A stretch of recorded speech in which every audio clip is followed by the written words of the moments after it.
Good morning. Morning. And welcome. Can you hear me in the back, Pete? Can you hear me okay? Okay, great. And a special welcome if you're joining us for the first time. My name is, I'm Reverend Nikki, and this is Reverend Lori, who's our service leader today. Welcome to the Unitarian Universalist Church of Saco and Biddeford. We also want to welcome those that are joining us on YouTube and encourage you to have a candle or a chalice to light when we light ours here in a few minutes. Whoever you are, wherever you come from, whomever you love, we're glad that you're here with us today. The theme for the month of November is repair, and we invite you to take that theme with you as you leave today and into your daily life. We commit to be co-stewards of this land and to work toward a world that is just and thriving for the whole of the web of life. We invite you to take home the order of service for information and announcements, or feel free to leave it for recycling as you leave the sanctuary, and please silence your cell phones. Today, immediately after the service, there will be a brief safety training session with the worship committee, and we invite everybody to stay for that. We're hoping that it'll be about 10 to 15 minutes. Stuff happens: choking, heart attacks, troubled souls, and violent intentions. And we know that more instances at houses of worship have occurred in the last several years. And although we've reviewed this in the past, we have updated information that we want to share with everyone. By now, you should have been emailed a safety packet that was put together by the board and by the worship committee. We'll review the most important points at this meeting, including a walkthrough so that you can be aware of where emergency supplies are located and where to go whether we evacuate, lock down, or shelter in place. And directly following the safety session, there will be a social hour, which is provided, I believe, by the choir this week in the parish hall.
Good morning.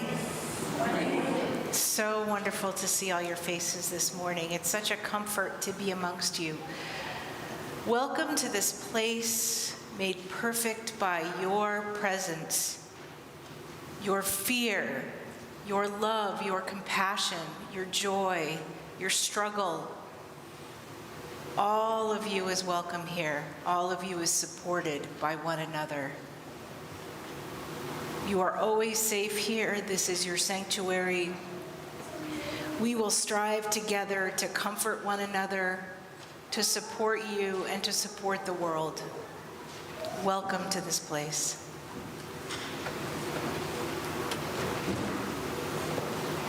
And please, where are we? Join me in the words for lighting the chalice. This is our covenant with one another for those of you who are new. Join me in the words.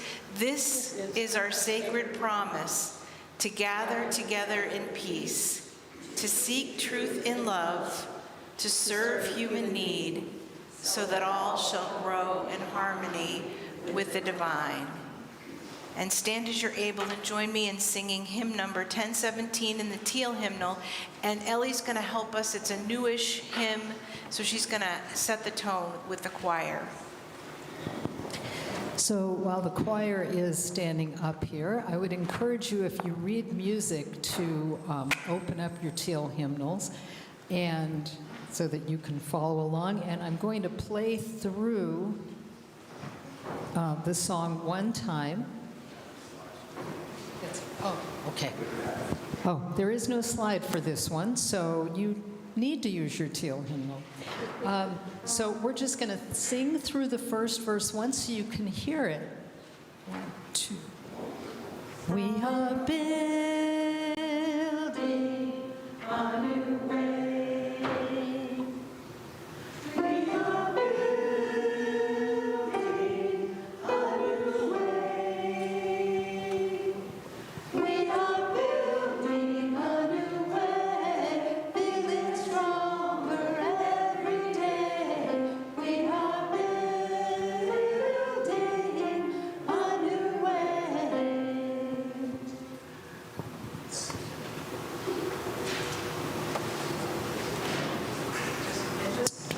There we go. And just to let you know, the third and the fourth verses get a little funky, but for instance, verse 3, it's going to be, we can feed our every need. And then we're going to repeat it.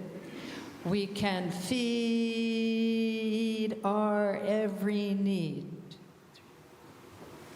We can feed our every need. Start with love, that is the seed. So that's how that 3 times repetition is going to work. Have fun with it.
This is on? It is on. Good. Well, this is the time in the service where if you have a joy or a sorrow in your heart, something you'd like to share, we invite you to come forward, light a candle, tell us your name, and then share your joy or sorrow with us. Or you can light a candle in silence.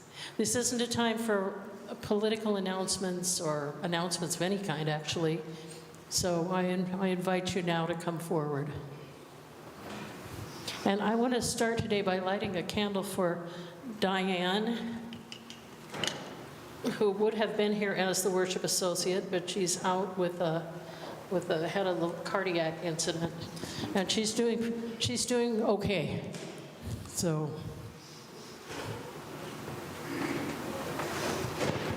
Hi, I'm Donna, and we're here with smiles on our faces, but we're very tired. We have just moved into our new place at the Wardwell, and we're very excited about it. Oops. And I've lit a candle for our neighbor Cindy, who seems to be having some health issues. Please send her some healing light. Thank you. Anyone else today?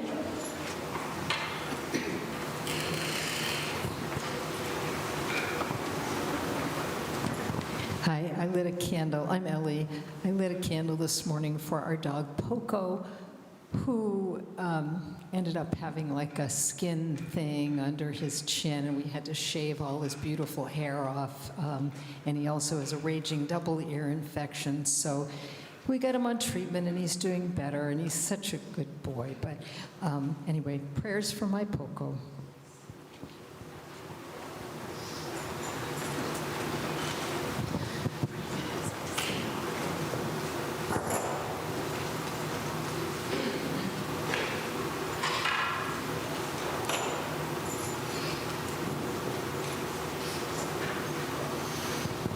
Good morning. My name is Teague, and I am lighting a candle this morning for my mother, who I've always had a pretty difficult relationship with, and she seems to be having trouble with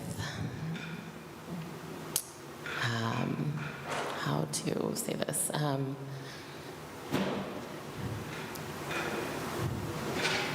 What going on looks like, and she's sort of become a little bit more reclusive, and yeah, I'm a little bit concerned about her, and she lives far away as well. And as I'm sure many of us are, I am having a multitude of anxieties about the future and what the future will look like for my daughter.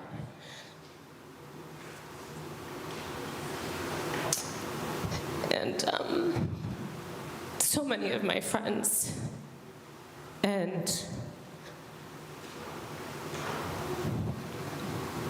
of course I intend to fight on just like all of us, but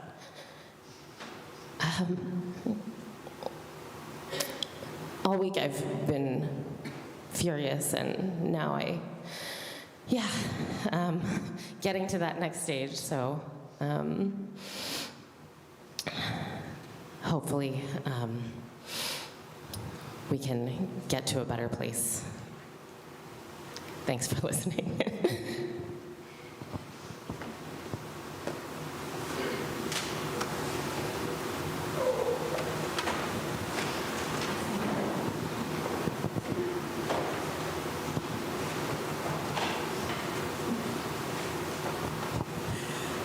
My name is Pat, and I want to share a joy with all of you that I'm sure you feel as I do on Sunday mornings, walking into this beautifully clean, shiny, fresh, what is this room? Sanctuary. Technically, it's a meeting house. A meeting house, okay. Now, I mean, look around you at how clean and shiny and fresh it is. And every season it's decorated with beautiful wreaths and flowers and everything. And it's just joyous to come here on Sunday mornings, and I'm sure you all share that with me. I certainly do. Anyone else this morning? Okay, so I'm going to light a last candle, and this is for the joys and the sorrows in our hearts that weren't shared this morning.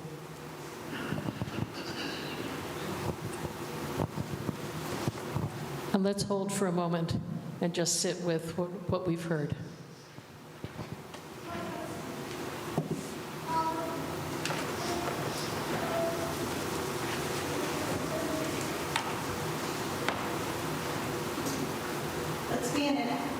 Let's be in an attitude of prayer.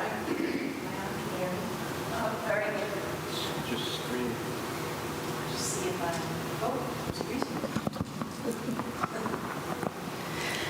Let's be in an attitude of prayer with one another.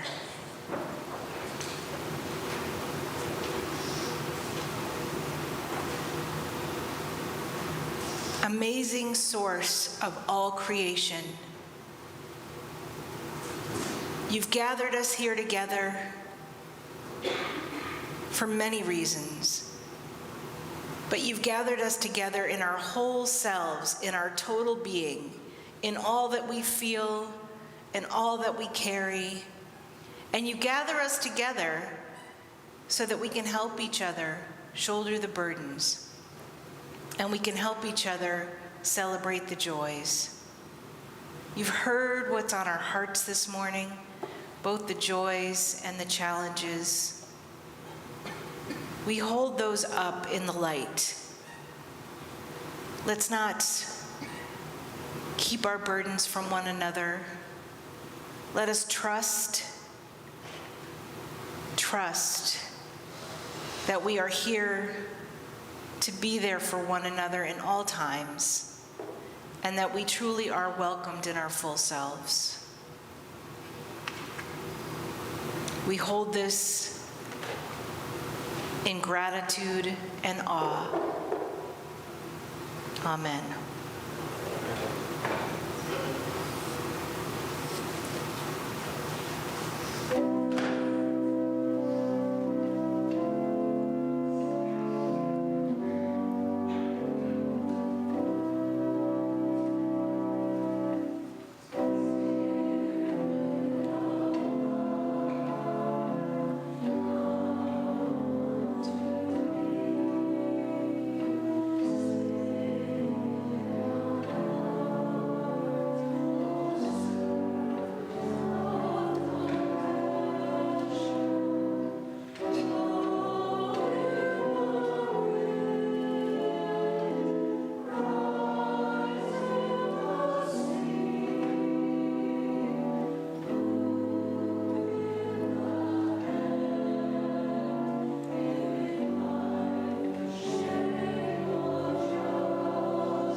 The reading this morning is by Rachel Naomi Remen on Tikkum Olam, and this is quoted from On Being.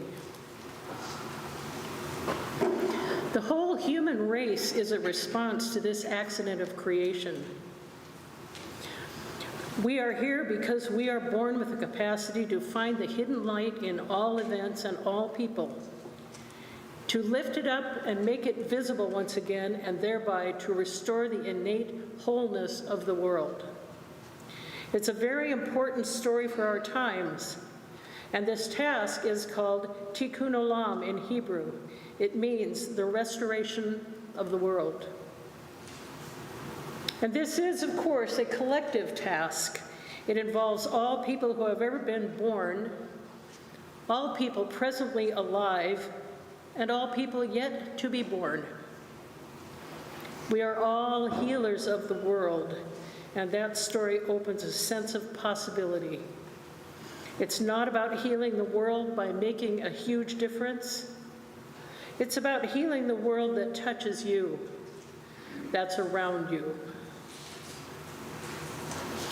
And please stand and join us in singing hymn number 318, We Would Be One. That's in the gray hymnal.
In the face of uncertainty, we gather as a community of love, grounded in our principles of justice, equity, and compassion. May our words and actions today together nourish our spirits and guide us on our path forward. Let me start today by saying that my message has changed a bit since I conceived of it a few weeks ago. I knew we would need to think about the repair of the world. That was part of the theme. I didn't know how, and I didn't know how much. And so today I want to address our political reality and also the repair of the world. In addition to the reading above that Nikki just did, I wanted to share an inspirational reading that's one of my favorite, from my favorite writer. It's my favorite poem from Maya Angelou. So hear these words as I read, Still I Rise. You may write me down in history with your bitter, twisted lies. You may trod me in the very dirt, but still like dust I rise. Does my sassiness upset you? Why are you beset with gloom? 'Cause I walk like I've got oil wells pumping in my living room? Just like moons and like the sun, with the certainty of tides, just like hope springing high, still I rise. Did you want to see me broken, bowed head and lowered eyes, shoulders falling down like teardrops, weakened by soulful cries? Does my haughtiness offend you? Don't take it awful hard, 'cause I laugh like I've got gold mines digging in my own backyard. You may shoot me with your words, you may cut me with your eyes, you may kill me with your hatefulness, but still, like air, I rise. Does my sexiness upset you? Does it come as a surprise that I dance like I've got diamonds at the meeting of my thighs? Out of the huts of history's shame, I rise. Up from a past that's rooted in pain, I rise. I'm a black ocean leaping and wide, welling and swelling, I bear in the tide, leaving behind nights of terror and fear, I rise. Into a daybreak that's wondrously clear, I rise, bringing the gifts that my ancestors gave. I am the dream, I am the hope of the slave. I rise, I rise, I rise. My dear friends, we rise today. In the aftermath of an election that has left many of us reeling, the new reality has brought me a tidal wave of emotions. Shock, fear, sadness, but yet for some who probably aren't here in our pews, jubilation and hope and promise of something new. And as Unitarian Universalists, we are called to respond, not react. We are called to embrace the mantle of compassion, of justice, of steadfast hope. This is not a call to accept what is unacceptable. It is not a call to ignore the very real fears of ourselves and our siblings and our friends in the pews, or ignore those who are undocumented, or Muslim, or LGBTQ, or people of color, or people who are struggling with SUD, or people who are struggling financially, unhoused. Our power does not reside in a single election, but in the collective action of a community committed to the inherent worth and dignity of all people. We will stand with those who are marginalized. We will raise our voices against hate and oppression.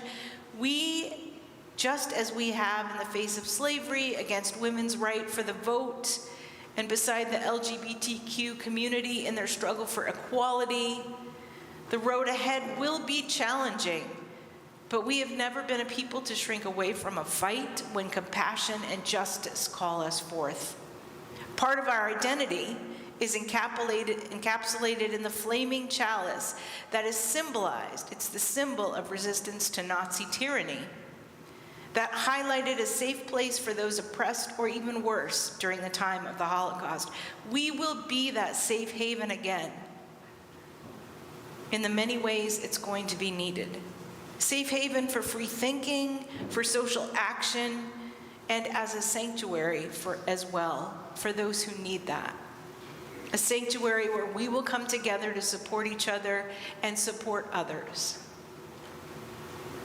Our work, our shape as a community must reform into groups and committees, or whatever you want to name that truly read the room, our room, but the greater room in our communities and in society.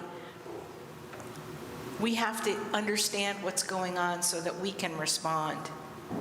We have to look at things that we may not have been looking at because we're not comfortable. We need to truly assess the needs of people in distress and fully live into our identity and our values and our principles. And as hard or as uncomfortable that might be for us, we need to raise that chalice and live into it, live into its light right now. Create a metaphorical sanctuary in all the new ways it may or will be needed. And yet, my friends, we must also find space for grace.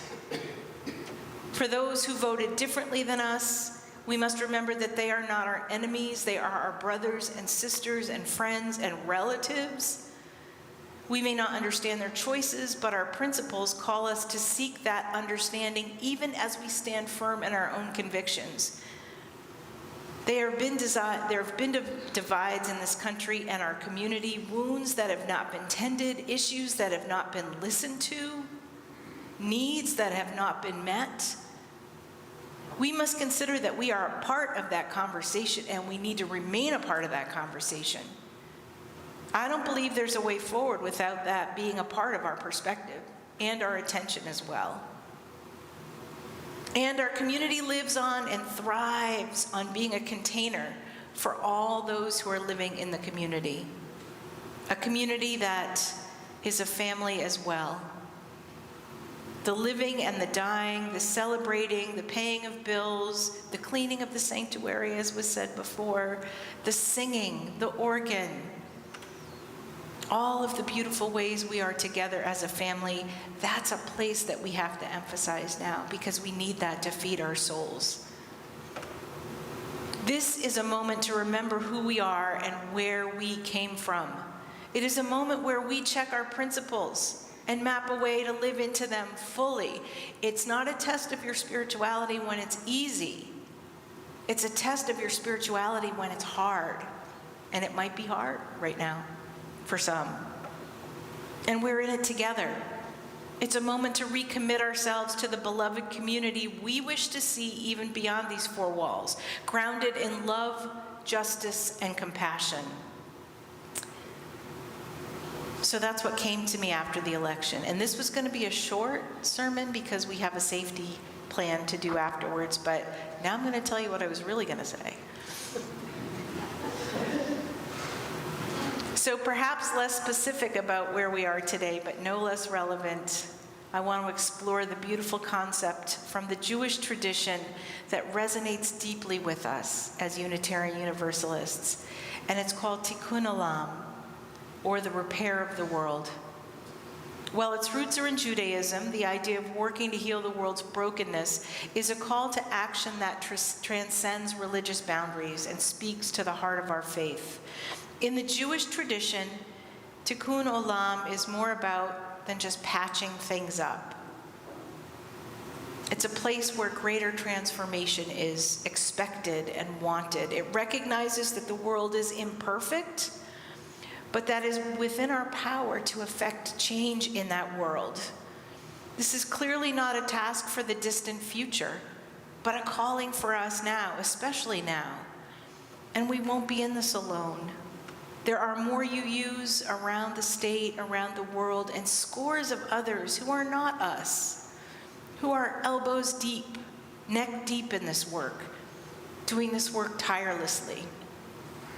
But as Unitarian Universalists, we believe in the inherent worth and dignity of every person. That's our first principle. The importance of compassion, the power of action grounded in principle, and love. These values align perfectly with the spirit of Tikkun Olam. We are called to be agents of love and justice in the world, especially when the world needs it most. To work towards a day when all people are free, all voices are heard, and all souls can thrive. But how do we answer this call? It starts with recognizing the brokenness. We live in a world where inequality, injustice, and suffering persist. We see it in the struggles of the marginalized when we dare to look. In the degradation of our planet when we dare to look. In the systems of privilege and power over other people when we dare to look. To repair the world, we must first acknowledge the depth of those wounds that may be silenced or curtained in days to come, but we should not ever stop looking, and we should not ever stop sharing that message. And it all begins locally, looking long and hard and deciding what specific role we are going to play. I believe that is where we can truly impact the world right now, and that's why I talk about maybe we need to think about doing things differently. Whether it's committing to, on all levels, to the new Mainers in our midst. We now host a community, I forget their names, but new missionary, anyways, it's a new community of new Mainers who are still figuring out which day they're going to meet, but they come and meet here. in theory as a church service, but really as a way of fostering community so they can all learn what it's like to be American together. And they're going to struggle. They're struggling now, but they're going to struggle. And they're here. So how can we help them? Or it might be LGBTQ folks, kids in our school. Maybe we're a after-school program, or maybe we use our space differently to be welcoming to people who don't feel welcomed, for people who need safety, who don't feel safe. That's where we have to do our work, personal work. I mean, I always believe in let's do advocacy and let's be at the State House. I always kind of believe that, kind of. But really, where the compassion translates is on the ground when you're looking at it. So we are part of a vast web of people and communities working towards a brighter future. Go around anywhere. Seeds of Hope, the Saco Food Pantry. People are working so hard to care for one another. But we can work to repair the world through acts of service and advocacy, certainly, through the ways we live our lives and the choices that we make. We have to do it with open hearts and open minds, and we have to do it differently than we've done. We build on what we've done and who we've been, but we really, really have to roll up our sleeves, which I believe makes it doubly scary right now because we don't know what the world's going to look like, and we don't know that what we used to do will make a difference. But we have to continue to have the conversation. We can repair the world by standing with those who are oppressed, by using our voices to cry out against injustice. And part of it now, which looks different, and it looks different to me, is we have to empower people to be their own voices. We need to stand up and make space for people so that they can tell us what they need rather than come with the solutions we think we have. And that's different, I think, for people. We can repair the world by caring for our earth, our home, and by working to create systems that are more equitable and just. We can repair the world by living our lives in compassion, but we have to be awake. So, feel your feelings, whatever they are right now, but you're going to have to stay awake. Tikkum Olam, repairing the world, is a journey, not a destination. We're not going to ever get there. Talked about this, I think, last week a bit. I think as I age, I always thought, well, I've done what I need to do and we're going to get there and I can stop.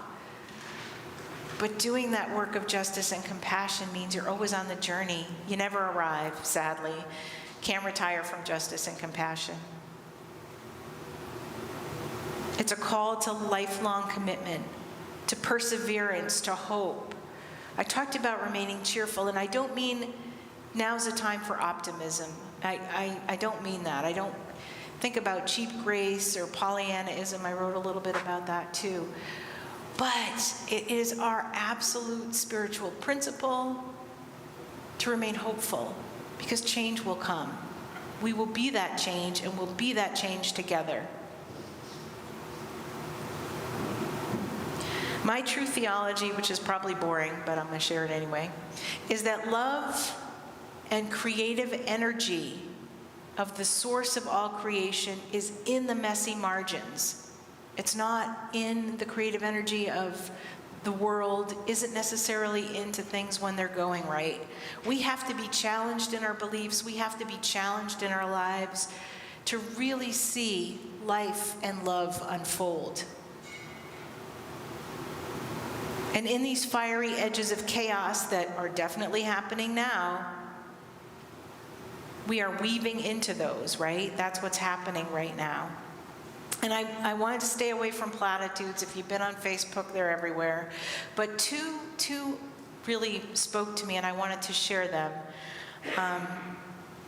Kind of unlikely, actually, but one of them is my favorite line from a Puritan father, John Robinson's sermon to the Puritans who were leaving the Netherlands. And they were leaving the Netherlands to come to the New World, and they were infighting, as all churches will do.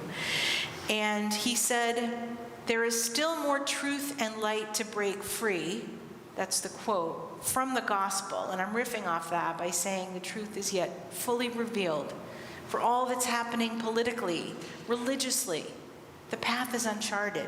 The truth will come. The true test of our spirituality is how we navigate that journey towards our destiny, which is truth, which is love. It's the how. Repair can only come when we gather more data, understand more perspective, open our hearts. We don't know the trajectory at all. We stick with our values and principles, and love always love. Love always wins. In all things, love.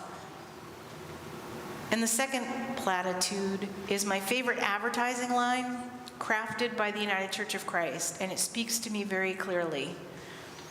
Never place a period where God has placed a comma. God is still speaking. So even if God is not your word for the source, just know that the creative source of all creation, the energy in the world that brought us all into being, is still revealing. It doesn't end today. It doesn't end when someone throws a Bible at us and tells us the 10 Commandments are it. It doesn't end there. The canon didn't close. It didn't even close for Christians, but many don't get that. And that's for a whole workshop, I'll tell you.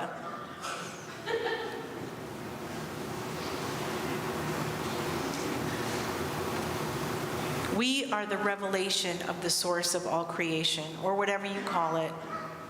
My actual name for that source is love. So that's my beacon at all times. And it is still speaking, friends. Let us never forget that. So let us answer that call to love deeply, profoundly, abundantly in these four walls, in our community, in the world, to work towards the repair of the world, to bring more justice, more compassion, more peace into being. Let us be the ones who live as if love is possible and present at all times. Let us be the ones who show up, who speak out, who act with courage and conviction. For we are the ones the world has been waiting for. We are the ones who hold our chalice up when sanctuary is needed. We are the ones who can bring the vision of Tikkum, Olam to life. So let us repair the world starting now. Let us live as if love transforms all things, because that's the truth. That famous saying, hate doesn't take away hate. Only love can do that. Let us be that change we wish to see. And in the end, it is not up to anyone else. It's up to us. It's up to us to repair the world. So let us answer that call. Let us be the ones to repair the world. Let us live as if love can transform all things, because it can. For we can, when we are resolute and hopeful and faithful and loving. Let us repair the world together. And may that be so.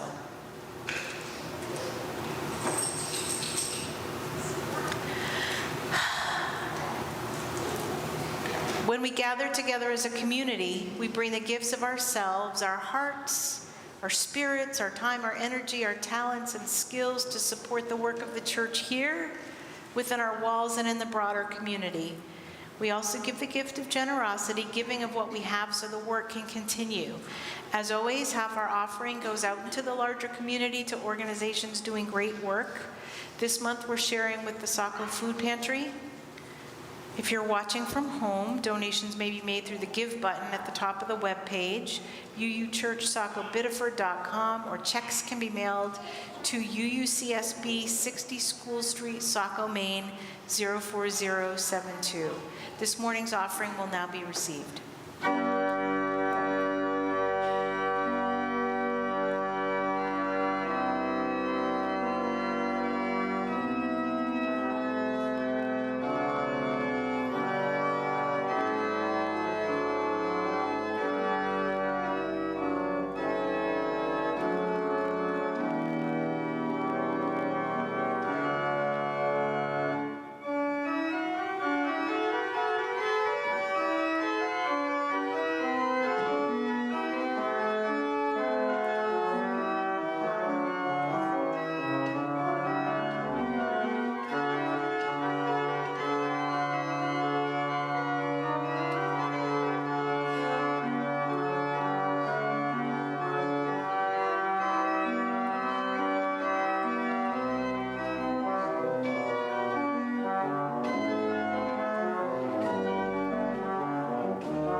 want to do, I'm gonna riff.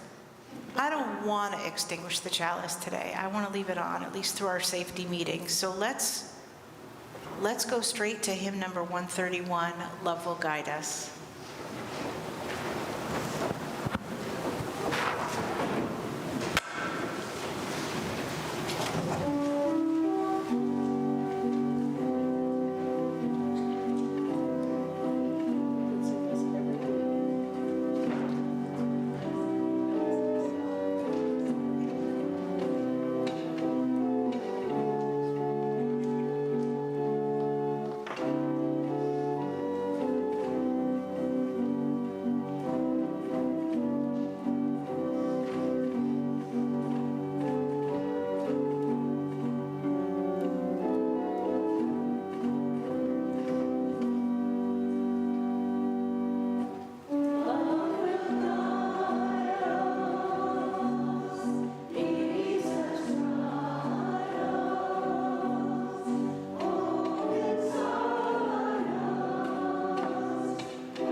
Please be seated.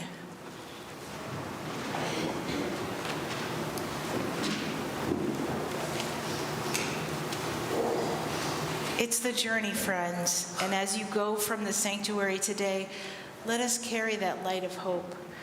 Let the chalice burning, because carry the chalice in your hearts. Hold the chalice up for other people. Let us be that embodiment of love and justice. For we are, not all of us maybe, but we are, many of us, Unitarian Universalists, and this is our call. May the spirit of compassion guide us. May this flame of justice direct us. The power of love be our solace and strength. May we be the beloved community we wish to see in the world, and may it be so. Amen. Blessed be, and namaste.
Our service is now concluded. Thank you who are joining us online. So if you are so inclined, we're going to have the safety plan meeting now, so please remain. Coffee will be served afterwards, like in about 10 minutes. And thank you all for coming.